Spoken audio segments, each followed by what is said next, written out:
오늘을 사랑하는 묵상 시간입니다. 오늘 본문 말씀 요한복음 3장 16절입니다. 하나님이 세상을 이처럼 사랑하사 독생자를 주셨으니 이는 그를 믿는 자마다 멸망하지 않고 영생을 얻게 하려 하심이라.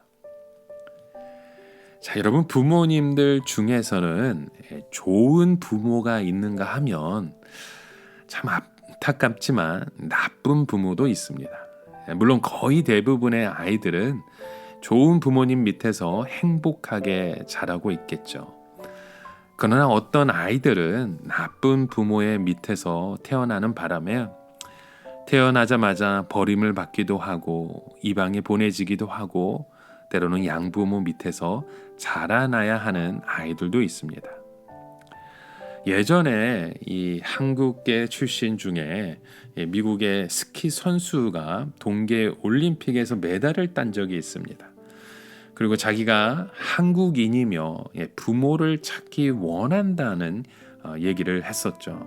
그랬더니 너도 나도 그 아이의 부모라고 하면서 많은 가짜 부모가 나타났다는 얘기가 있었습니다. 아마 그 청년은 대단히 혼란스러우면서 그 나라를 떠나야만 했던 것 같습니다.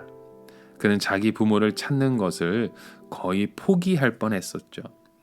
그러나 이 사람의 진짜 아버지가 나타났는데 이 아버지의 외모가 이 친부모인 것을 확실할 정도로 너무나도 비슷했다는 겁니다. 결국 유전자 검사 결과까지 확인해 보니까 친부모인 것이 확인이 되어서 만나게 되었다는 얘기를 들었어요.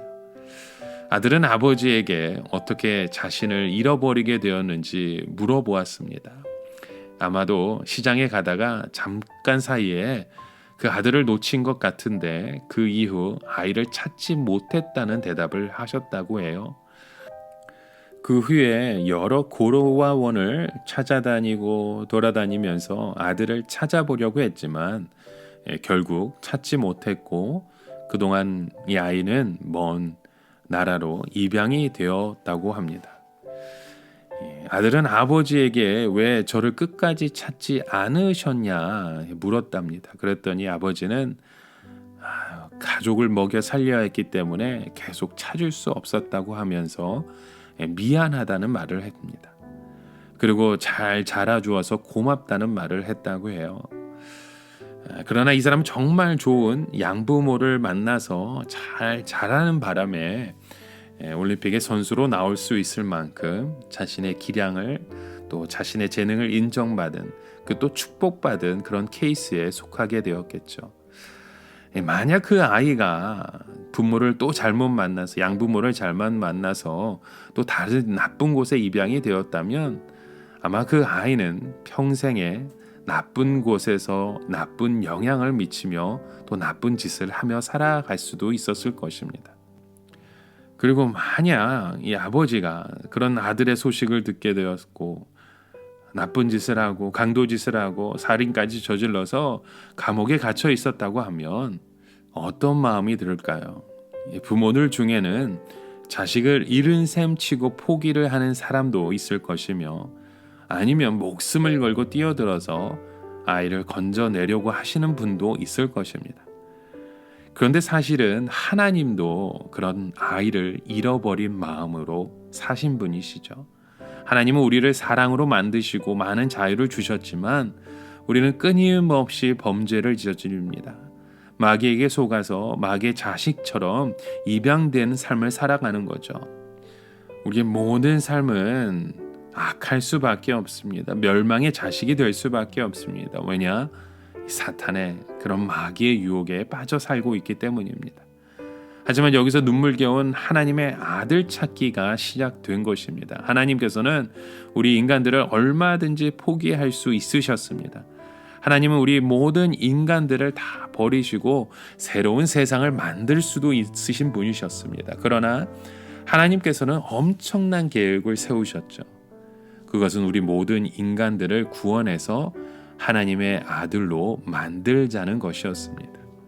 그래서 오늘 본문에 말씀합니다. 하나님이 세상을 이처럼 사랑하사 독생자를 주셨다고 말씀합니다. 여러분, 결정적인 역할을 하는 분이 누구입니까? 바로 하나님의 독생자이십니다. 하나님의 단 하나밖에 없는 아들, 그 아들이 직접 인간이 되셔서 이 세상에 오셨고 또 우리 인간들에게 하나님의 사랑을 전해 주신 것입니다. 그리고 우리의 죄값으로 자신을 마귀에게 내어주어서 마귀가 마음대로 자기를 고통스럽게 하고 때리고 침을 뱉고 나중에는 죽이기까지 하였습니다. 우리의 구원은 바로 이런 하나님의 사랑 때문인 것입니다. 하나님은 우리를 너무나도 사랑하셨기 때문에 우리를 구원하시기로 결정하셨습니다. 그러나 우리의 구원이 결코 쉬운 것이 아닙니다. 왜냐하면 우리는 하나님을 믿지 않고 인정하지도 않으며 그동안 지은 죄값이 너무나도 컸기 때문입니다. 이 모든 것을 하나님의 아들이 우리를 대신하여 죽음으로 다 해결하신 겁니다. 여러분, 복음은 하나님의 사랑입니다. 결국 하나님의 위대한 사랑이 우리를 찾아내었고 하나님의 위대한 사랑이 그 아들을 죽게 하신 것입니다. 우리 인간들로 하여금 하나님께서 돌아서게 할 수 있는 것은 하나님이 자기 아들을 죽게 할 정도로 우리를 사랑하셨다는 말씀입니다. 우리 한 사람 한 사람이 얼마나 가치가 있는 사람인지 하나님의 아들이 나를 위하여 죽어주신 것입니다. 이 세상에 우리를 위하여 죽어주는 사람은 아무도 없습니다. 심지어 부모들도 우리를 위해 대신 죽어줄 수 없습니다. 그러나 하나님의 아들이 나를 대신하여 죽으셨고 그 핏값으로 우리는 참으로 엄청난 사랑받는 하나님의 자녀가 되었다는 그 사실을 오늘도 기억하며 오직 주님을 바라보시는 저와 여러분 되시길 주님의 이름으로 간절히 축원합니다. 함께 기도합니다. 하나님, 오늘도 주 예수 그리스도의 이름으로 우리의 삶이 다시 회복되어지고 일어나게 간절히 소망합니다. 주님만을 소망하며 우리를 위해 독생자 예수 그리스도를 보내주신 주님 앞에 믿음의 간구를, 믿음의 고백을 드리게 하여 주시옵소서. 예수님의 이름으로 기도드립니다. 아멘.